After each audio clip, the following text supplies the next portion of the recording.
고난주간 둘째 날 저녁 기도의 시간 우리 함께 은혜 받기를 원합니다. 누가복음에서 누가는요 두 개의 사건을 짝지어 소개하는 것을 좋아하고 있습니다. 그러니까 한 사건만 이야기하는 것이 아니라 두 사건을 연결해서 이야기를 하는 거죠. 오늘 본문에서도 두 가지의 사건이 짝지어서 소개되어지고 있는데요. 바로 베드로가 예수님을 모른다라고 3번 부인한 사건과 예수님이 공회 앞에서 당신이 하나님의 아들이심을 시인하는 내용입니다. 베드로는 뭐 했다고요? 예수님을 모른다 부인하고 예수님께서는 자신이 하나님의 아들이심을 시인하는 두 가지 사건을 지금 누가가 짝을 지어서 우리에게 소개하고 있다는 겁니다. 지난밤 예수님께서는 당대 최고의 권력을 휘두르던 대제사장과 그 무리에 의해 붙잡히셨습니다. 그러자 이 제자들은 너도 나도 할 것 없이 모두가 다 뿔뿔이 흩어져 버렸습니다. 마치 목자가 사라져 버린 양들이 온 곳으로 뿔뿔이 흩어져 버리듯이 제자들도 그렇게 다 흩어져 버렸죠. 그렇게 예수님을 열정적으로 따르던 무리들도 다 흩어지고 없어져 버렸습니다. 그나마 예수님의 수제자였던 베드로는 예수님의 뒤를 멀찍이서 따라가고 있습니다. 그런데 대제사장의 뜰 안에서 다른 사람들과 불을 쬐던 베드로가 느닷없이 사람들의 추궁에 의해서 3번씩이나 예수님을 부인하게 됩니다. 사실 베드로는 한 여종의 말대로 예수님과 함께 있었던 사람이 맞습니다. 또 이어서 어떤 사람의 말대로 베드로는 예수님의 제자 중에 한 사람이었습니다. 또 얼마쯤 후에 장담하여 말하던 또 한 사람의 말대로 베드로는 예수님과 함께 있었던 갈릴리 사람이었습니다. 여러분, 예수님과 함께 있는다는 것, 여러분 그것은 우리가 이야기하는 제자도에 있어서 가장 중요한 내용입니다. 제자다라고 이야기했을 때 이 제자다라는 기준이 뭡니까? 예수님과 함께 하는 거예요. 예수님의 말씀을 따르는 거예요. 여러분 우리는 그것을 제자도라고 이야기합니다. 예수님의 말씀을 따르는 자, 예수님과 함께하는 사람들을 제자다 그렇게 이야기하는 거죠. 그런데 여러분 베드로는 3번씩이나 모두 그 사실을 부인하고 그 사실이 아니다 라고 그렇게 고백합니다. 예수님과는 일면식도 없는, 한마디로 예수님의 제자가 아니다라고 자신있게 이야기했던 것입니다. 여러분 율법에 따르면 어떤 사실에 대해서 진실 여부를 확인할 때에 두세 사람의 증인을 세워서 그것에 대해서 아니다라는 확신을 받습니다. 그런데 오늘 베드로가 3번씩이나 예수님을 부인했다라는 것은 지금 누가에 의해서 뭘 이야기하는 거예요? 예수님에 대해서 베드로가 뭐 했다는 거예요? 완전하게 모른다. 그렇게 이야기했다라는 것을 강조하고 있는 내용입니다. 여러분 이 내용을 마태복음에서는 어떻게 다루고 있느냐 하면 갈수록 점점 더 강도가 이 부인하는 강도가 심해지고 있음을 나타내고 있습니다. 처음에는 모든 사람 앞에서 부인하더니 두 번째는 맹세하며 부인했습니다. 그리고 마지막 3번째에는 저주하고 맹세하며 부인했다. 그렇게 기록하고 있습니다. 부인의 강도가 점점 세지고 있는 거죠. 여러분 왜 베드로가 이렇듯 예수님을 부인하고 있는 것일까요? 무엇이 베드로를 부인하게 만들었을까요? 여러분 베드로가 누굽니까? 예수님을 따르는 자, 그것도 예수님을 따르는 자들 중에서 어뜸이라고 이야기하는 수제자다라고 이야기할 만한 사람이었잖아요. 여러분 베드로는 바로 몇 시간 전에 최후의 만찬 자리에서 뭐라고 예수님 앞에 고백했습니까? 내가 죽을지언정 예수님을 떠나지 않겠습니다. 제가 예수님의 어떤 곳에 갈지라도 제가 예수님과 함께 하겠습니다. 그렇게 고백했던 사람이었습니다. 그랬던 베드로가 왜 그랬을까요? 물론 닭 울기 전에 3번 네가 나를 부인할 것이다 라는 예수님의 예언을 성취해야만 하는 측면도 있었을 거예요. 그러나 하지만 과연 베드로는 예수님의 예언을 이루어드리기 위해서 부인했던 것일까요? 가룟 유다가 예수님을 은 30에 넘긴 것도 그렇고 베드로가 예수님을 3번이나 부인한 것도 여러분 다 자의적으로 자기 스스로의 의지에 따라서 했습니다. 하나님의 뜻을 이루기 위해서 그렇게 순종했다. 여러분 그렇게 볼 수 없습니다. 그렇다면 왜 베드로가 그랬을까요? 몇 가지 이유를 생각해 볼 수 있는데 여러분 가장 먼저 베드로는 두려웠던 것입니다. 자기의 스승이 당대 최고 종교 권력자인 대제사장의 뜰에 잡혀와 있습니다. 그런데 돌아가는 상황이 심상치가 않습니다.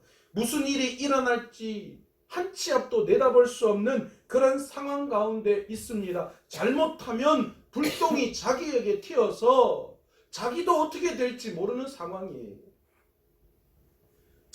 자신에게 어떤 큰 어려움이, 어떤 큰 손해가 있을 것 같은 그런 두려움 속에 베드로는 그만 빠져버리고 말았습니다.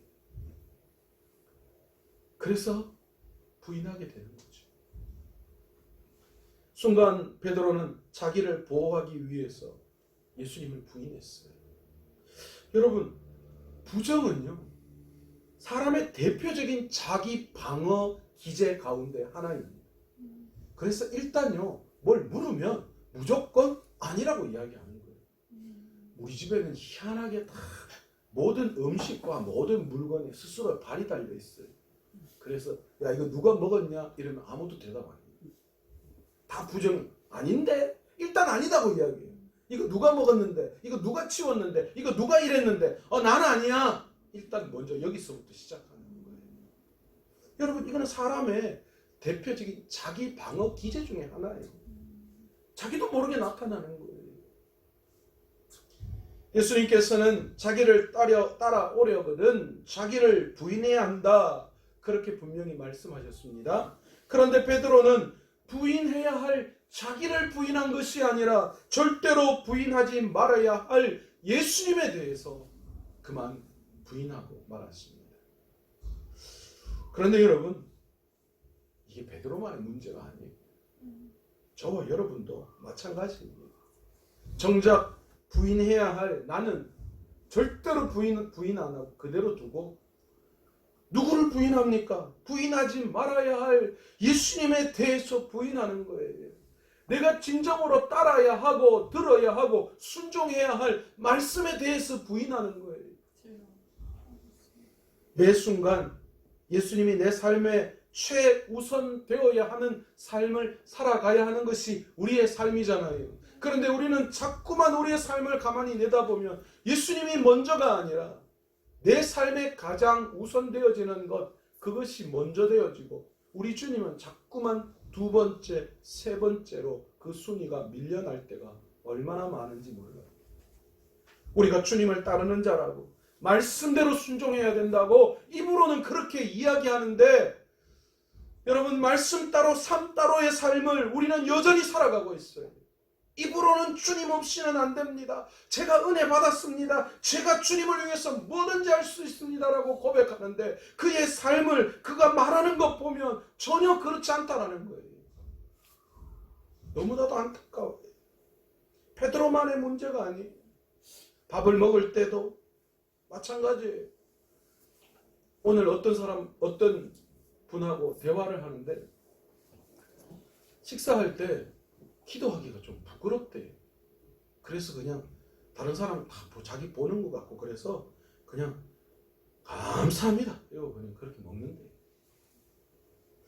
제가 그 이야기를 들으면서 내가 하나님 앞에 이 음식을 놓아두고 기도하는 것이 그 모습이 다른 사람에게 그렇게 부끄러운 것인가 생각하게 되었어요. 여러분, 내가 찬송 성경을 들고 다닌 거 이게 요즘 얼마나 힘들어졌는지요. 무겁다, 가방에 안 들어간다, 그런 핑계로 성경이 점점 작아지더니만, 그래놓고 눈은 또 다 나쁘대요. 눈이 나쁘면 성경을 큰 걸 갖고 다니겠지. 근데 자꾸만 성경이 작아지고 자꾸만 포켓 성경, 포켓 이러더니만 결국에는 그 성경이 전부 다 스마트폰으로 다 들어가 버려요. 근데 웃기죠? 성경은 작은 걸 찾으면서 스마트폰을 자꾸 큰 걸 찾아요. 크고 좋은 걸 찾으시더라고요. 어느 순간인가 성경을 들고 다니는 게, 요즘 예전에는 교회를 다니시는 분들 보면 주일날 되면 모두가 다 성경책을 들고 다니는 모습을, 아, 저분은 교회를 다니시는구나. 근데 요즘 구분하기가 쉽지 않아요. 주일날인데도 성경을 들고 다니시는 분은 별로 없어요. 왜 그런지 모르겠어요. 직장을 다니면서도 내가 예수님을 믿는다는 것을 떳떳하게 드러내지 못하는 사람이 대부분이에요. 아, 내가 예수 믿는데, 아, 당신 예수 믿으시나? 그렇게 이야기하지 않아요. 아무도 몰라요. 서로 그냥 어쩌다가 교회에서 만나면 놀라요. 어쩌다가 기도하는 거 들키면, 들켰다는 표현을 쓰죠. 어휴, 내가 교회를 다녔네. 어우, 김대림 교회 다녔어요. 서로가 놀라면서. 그런 의미가 여러 가지. 네가 교회를 다녔단 말이야, 뭐 이런 의미도 있겠죠. 왜 그렇습니까? 그렇게 함으로 말미암아 내가 손해 보는 것이 싫다는 거예요. 혹시나 내가 예수 믿는 것 때문에 그런 일이 일어나지는 않을까, 그런 생각이 드니까 자꾸만 예수에 대해서 감추게 되는 거죠.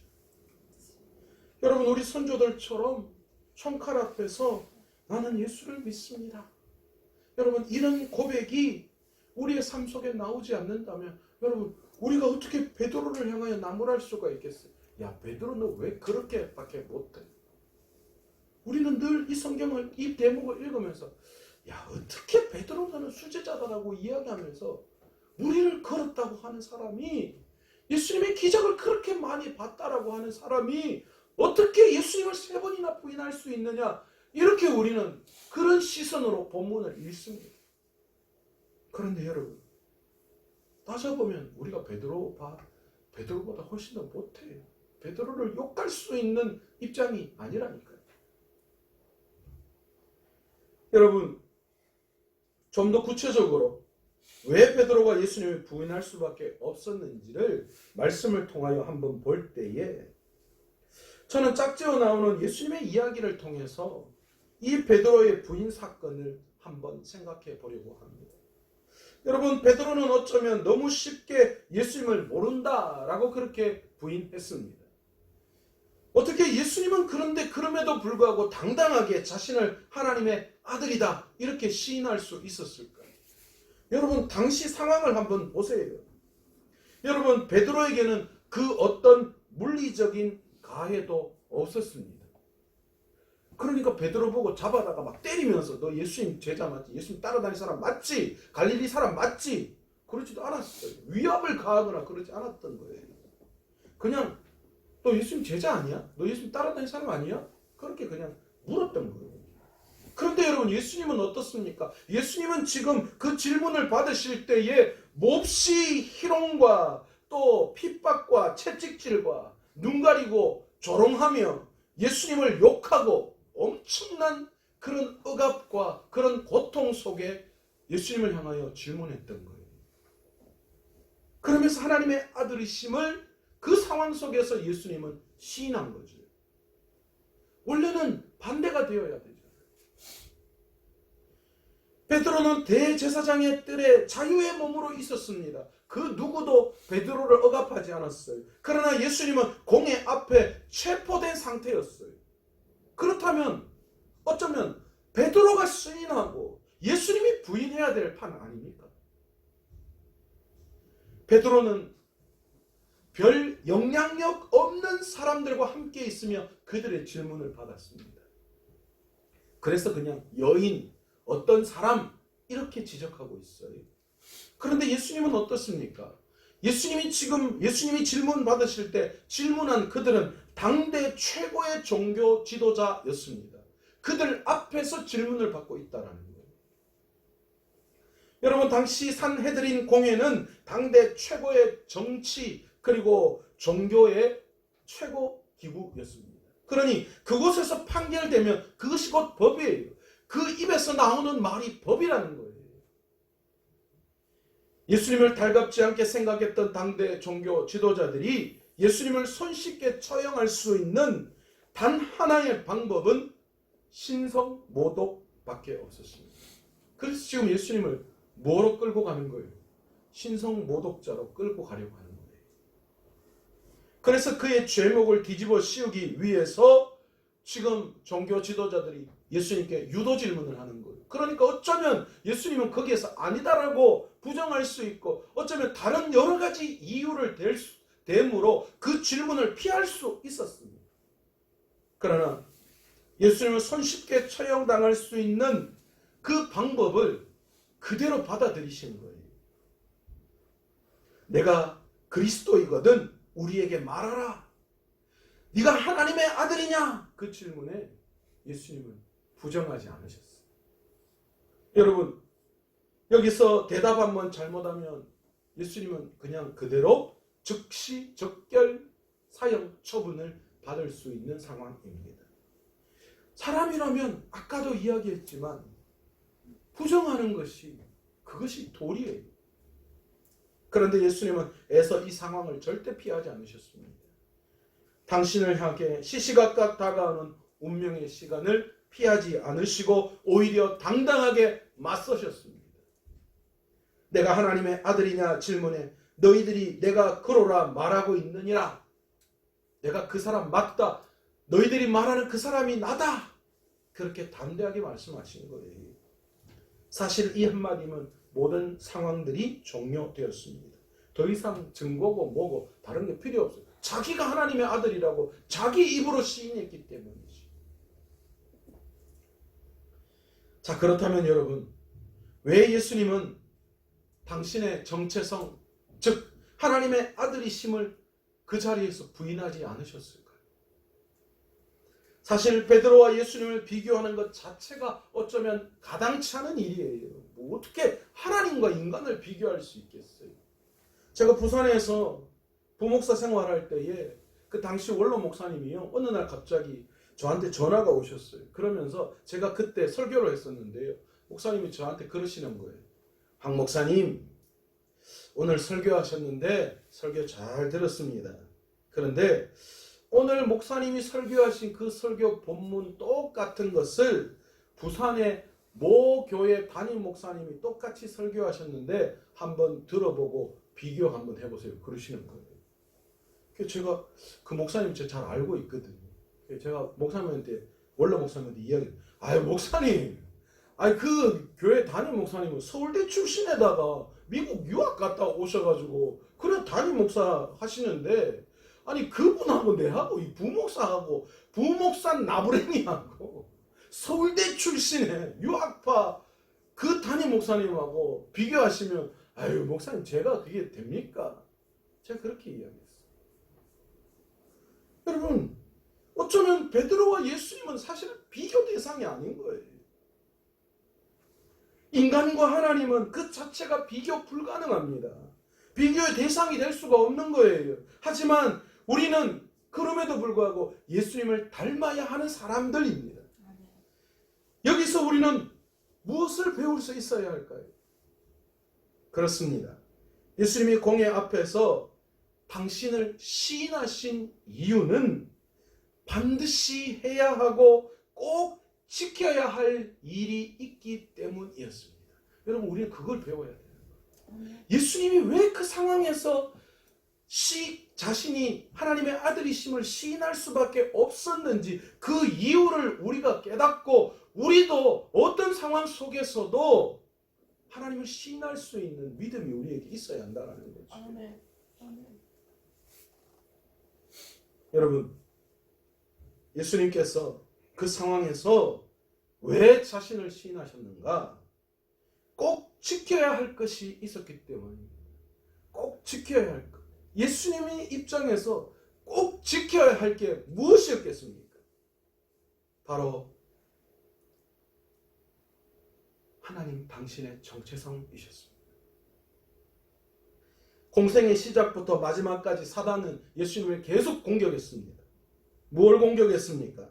하나님의 아들이신 예수님의 정체성에 대해서 공격했습니다. 40일 동안 광야에서 금식하며 시험 받으실 때도 사단이 예수님을 무엇 때문에 공격했습니까? 하나님의 아들이심을 증명해내라고 그렇게 공격했잖아요. 그런데 만약 예수님께서 살기 위해서 공의 앞에서 당신이 하나님의 아들이심을 부정한다면 여러분 어떤 일이 일어날 수밖에 없을까요? 그만큼 우스꽝스러운 일이 어디에 있었겠습니까? 여러분 또한 예수님께서는 반드시 해야 할 일이 있으셨기 때문에 부정하지 않으셨습니다. 그것은 바로 삼위 하나님께서 오랫동안 계획하고 준비하신 일이셨습니다. 여러분 반드시 해야 할 그 일이 무엇일까요? 바로 우리를 구원하시기 위한 구원의 계획이요 하나님의 나라를 이 땅에 만드는 것이었던 것입니다. 여러분 그것을 위해서 예수님은 그 상황에서 자신의 정체성을 부인하실 수가 없었어요. 하나님의 아들이심을 부인할 수가 없었던 거예요. 여러분 더 큰 이유가 있다면 버틸 수 있는 거잖아요. 견딜 수 있는 거잖아요. 직장 생활하는 대부분의 아버지 가슴 품에 사직서 한 장씩 다 들어가 있다라고 합니다. 왜 그렇습니까? 그만큼 직장 생활하는 게 쉽지 않다는 것이지. 온갖 속상하고 억울한 일, 자존심 상하는 일, 그런 일들이 직장 속에서 수없이 많습니다. 그러나 하지만 그래도 그날 저녁에 내가 이 직장 때려치우고 말지 하는 마음이 이까지 올라서 그 다음날 내가 사표 쓴다. 그런 마음이 여기까지 올라와도 그래도 그 다음날 다시 직장에 출근하는 이유가 있습니다. 뭡니까? 지켜야 할 가족이 있기 때문입니다. 그렇기 때문에 그 상황 속에서도 버티고 견뎌내는 거죠. 사랑하는 성도 여러분, 우리도 그렇습니다. 우리 그리스도인의 삶의 현장에서 버티고 견뎌야 하는 이유는 그래야 그곳에서 하나님의 뜻을 이룰 수 있기 때문입니다. 그래야 하나님의 나라가 우리를 통하여 이루어질 수 있기 때문입니다. 여러분, 나무가 그렇지 않습니까? 한번 싹을 틔인 곳에서 평생을 살아가는 것이 나무의 숙명입니다. 나무가 여기 있다가 스스로 여기 터 없네, 별로 안 좋네, 뭐 이렇게 해서 자기 스스로 저쪽으로 옮기고 그러지 않습니다. 묵묵히 나무는 그 자리를 지켜냅니다.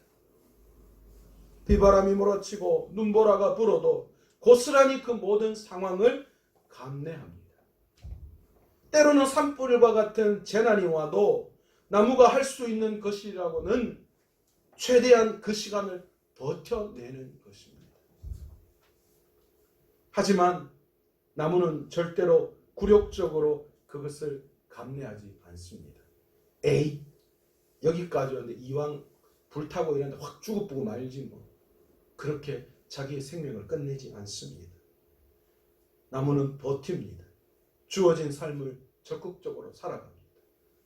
이파리가 타고 자기의 몸의 일부가 타버려도 어떤 상황 가운데에서도 어떤 시련도 어떤 상황이 오더라도 절대로 삶을 포기하지 않고 그 다음 해에 그 모든 상황을 이겨내고 버티고 그 자리를 지킵니다. 그리고 싹을 틔웁니다. 그 보금자리에서 든든하게 새롭게 세워지려고 합니다. 여러분, 그래서 정호성 시인은 그의 시에서 이렇게 이야기합니다. 견딤이 쓰임을 결정한다. 여러분, 우리 그리스도인의 삶도 마찬가지인 것 같아요. 이 삶을, 내게 주어진 이 시간, 이 세상을, 이 상황을 어떻게 견디느냐, 버티느냐, 그것이 하나님 앞에 쓰임받는 그런 도구가 되는 줄 믿습니다. 우리가 우리의 자리에 끝까지 포기하지 않고 견디고 버티면 그 다음에 하나님이 우리를 사용하셔요. 아멘. 하나님이 우리를 쓰시는 거예요. 아멘. 여러분, 우리 교회 개척하고 8년이 넘는 시간 동안 여러분 정말 잘 견디고 잘 버텨오셨어요. 진짜 대단하세요. 쉽지 않아요. 그런데 이 모든 견디고 버티는 이 어려움 상황 속에서 우리가 마지막 끝까지 이 자리를 견디고 버티면 하나님이 반드시 우리 교회를, 우리 성도님들을 사용하실 줄 믿습니다. 아멘. 우리는 지금 그 견디고 버티는 시간을 보내고 있는 거예요. 여러분, 이 시간은 좌절하고 절망하는 시간이 아니에요. 이겨내는 시간이에요. 아멘. 버텨내는 시간이 아멘. 지나갈 시간이어야 합니다. 아멘. 그러면 하나님이 우리를 사용하시는 거예요. 그런데 여러분, 더 놀라운 것이 있는데 사실은요, 이 모든 것이 뭐냐? 하나님의 은혜라는 것입니다. 아멘. 아멘. 우리도 베드로처럼 예수님을 모른다라고 부인할 수 있습니다. 제자의 자리를 포기할 수도 있습니다. 다른 제자는 몰라도 어떻게 베드로가 그럴 수 있는가 하면서 분을 내고 돌을 던질 수 있겠지만 우리가 그 자리에 있어도 마찬가지 아니었겠습니까? 만약 저와 여러분이 베드로와 같은 그 자리에 있었다면 이 겟세마네에서 주님이 땀방울이 핏방울이 되도록 기도할 그때에 우리가 그 옆에 있었더라도 우리는 졸았을 거예요.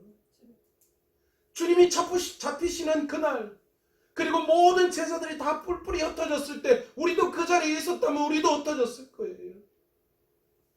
예수님이 대제사장에 잡혀가서 신문 받으실 그때에 우리도 그 자리에 베드로처럼 있었다면 우리도 주님을 부인했을 거예요. 여러분, 저와 여러분이 베드로입니다. 그래서 닭이 3번 울자 예수님은 돌이켜 베드로를 보셨습니다. 오늘 본문에 보면 예수님께 3번 부인하고 닭이 3번 울자 그 상황에서 예수님이 베드로를 보셨어요. 여러분, 오늘 본문에서 말하는 이 보다라는 단어는 사람을 향한 관심이나 애정을 담아서 응시하는 모습을 나타내는 동사입니다. 대제사장의 법정 안에서 베드로를 예수님께서 바라보실 때 도대체 예수님 어떤 표정으로 바라보셨을까요? 여러분, 사실 예수님께서 신문 받았던 베드로의 법정은 그리 크지 않습니다. 우리가 법정이라고 우리가 이렇게 이야기하지만 오늘 본문 성경에 보면 대제사장 가야바의 집들이라고 표현되어 있습니다. 여러분, 그러니까 집이에요. 집들이에요. 그러니까 일반적으로 대제사장 집이니까 우리 지금 가정집처럼 그렇지는 않겠죠. 꽤 넓은, 그리고 무언가 사람들이 모여서 이야기할 수 있는 그런 정원이 있는 그런 공간이었겠죠. 그러니 어쩌면 사람과 사람의 얼굴을 식별할 수 없을 만큼 그런 거리에 놓여져 있는 그런 상황이 아니었다는 거예요. 지금 저와 여러분이 있을 만큼 이 정도의 거리, 저와 이미숙 권사님이나 진 집사님이나 저렇게 얼굴과 얼굴을 보고 눈과 눈을 마주 볼 수 있는 그런 곳이었어요. 여러분, 교회 나오셔서 숨을 쉬려면 뒤로 가지 마시고 앞으로 오세요. 제가 힌트를 드릴게요. 앞이 숨겨진 곳입니다. 안 보일 것 같아서 뒤로 가는데 뒤에는 더 잘 보입니다. 그래서 오늘은 정말 피곤해서 좋을 것 같다. 그럼 앞으로 오세요. 그러면 더 덜 들킵니다. 뒤로 가면 더 잘 들켜요. 뒤로 가면 뭘 하더라도 제가 다 봅니다. 여러분, 예수님이 지금 베드로를 바라보실 때 여러분, 눈과 눈이 마주치는 그런 상황 가운데 표정을 읽을 수 있는 그런 거리에 계셨습니다. 충분히 사람의 얼굴 표정과 눈빛을 주고받을 수 있는 정도의 거리였다는 거예요. 그런데 바로 그곳에서 예수님께서 베드로를 보십니다. 그것도 자신을 3번이나 부인한 베드로를 보시고 계십니다. 어떤 눈빛으로 예수님이 베드로를 보셨을까요? 야, 이 인간 봐라. 응? 그렇게 호언장담하더니만 뭐? 나는 끝까지 죽기까지 나와 함께 있겠다고? 어디를 가더라도 함께 하겠다고? 이야 참, 예라이 괘씸한 놈. 그런 놈이 날 3번이나 부인한단 말이에요. 그런 저주의 눈빛으로 예수님께서 베드로를 보셨을까요? 봐라, 내가 그랬잖아. 네가 닭 울기 전에 나를 3번 부인한다 내가 켰지? 에이구, 안 하긴 뭘 하네. 그런 경멸의 눈으로 예수님께서 베드로를 보셨을까요? 만약 우리가 예수님이랑 그렇게 봤을 거예요. 이 삶에 니 참, 아이고, 그런 경멸의 눈 아니었겠어요? 저와 여러분이라면 그런 눈이었을 거예요. 우리가 예수님이라면. 그런데 여러분, 주님은 그런 눈이 아니셨어요. 아마 아주 민망히 여기셨을 거예요. 아유, 내가 이래 보면 자가 마음이 안 좋을 건데. 아유, 내가 괜히 봤다. 그런 마음이셨어요. 실패하고 좌절한 그런 제자 베드로의 마음을 충분히 이해하는 마음의 눈으로 예수님은 베드로를 보셨을 겁니다. 그 어떤 말로도 설명할 수 없는 측은한 마음으로 예수님은 베드로를 바라보셨을 거예요. 그 긍휼과 사랑의 마음을 담아서 예수님은 베드로를 보고 계시는 거예요. 사실은 안 보고 싶으셨을 거예요. 베드로 제자의 마음으로 안 보고 싶으셨을 거예요. 내가 보면 자가 마음이 어떨까? 그런데 예수님은 베드로를 보신 이유가 있어요. 왠지 아십니까? 베드로에게 새 힘을 주기 위해서였어요. 여러분, 어쩌면 그 시선은 베드로만을 향한 시선이 아닌 줄 믿습니다. 죄로 인해 신음하는 우리 인생을 향한 그런 주님의 표정이실 것입니다. 무슨 말입니까? 지금 베드로가 예수님을 부인하게 된 것, 그것은 사탄이 한 거예요. 그러니 베드로뿐 아니라 이 세상의 모든 인간은 사탄의 꾀임에 빠져서 살아가고 있습니다. 사탄의 종노릇하며 살아갑니다.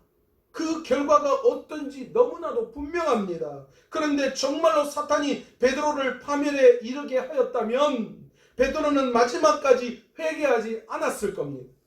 통곡하지 않았을 거예요. 그러나 그렇게 좌절하고 절망하고 사탄의 꾀임에 빠져 그의 모든 삶이 포기하고 있을 그때에 예수님이 베드로를 바라보신 거예요. 베드로에게 은혜를 베풀어 주신 거예요. 아멘.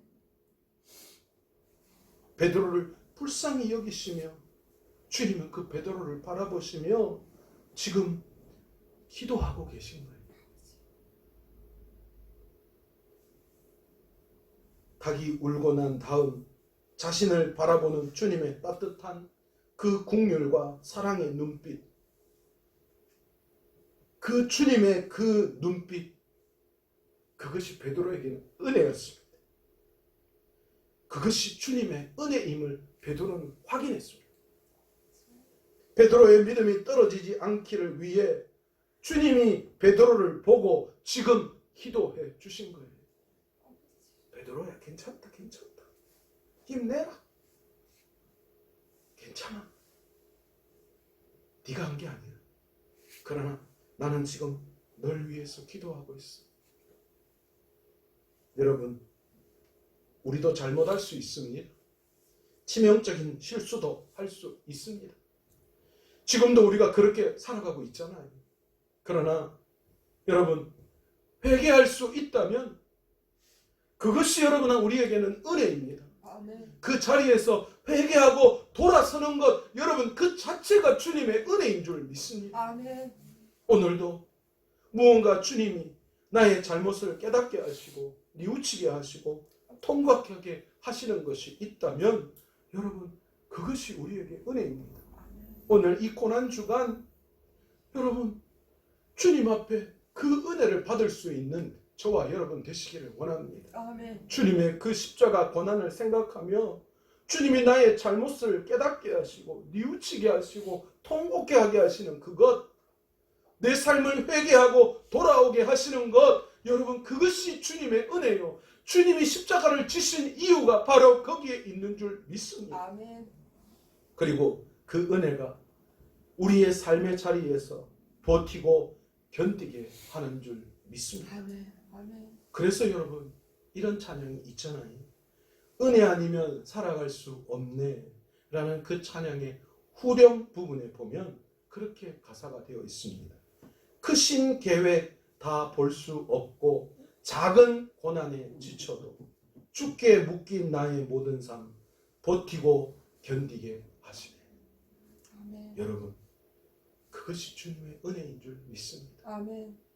주님이 오늘 이 시간 우리를 바라보시는 그 시선, 그러면 우리를 위해서 기도하시는 그 기도, 그 기도가 오늘도 우리를 살아가게 하는 것이고 아멘. 우리에게 힘이 되고 우리의 삶에서 버티고 견디게 하셔서 승리케 하시는 원동력이 되는 줄 믿습니다. 아멘. 그러기에 오늘도 그리스도인이라는 우리의 정체성을 주님처럼 믿음으로 잘 지켜낼 수 있는 저와 여러분의 삶이 되시기를 간절히 축원합니다. 아멘.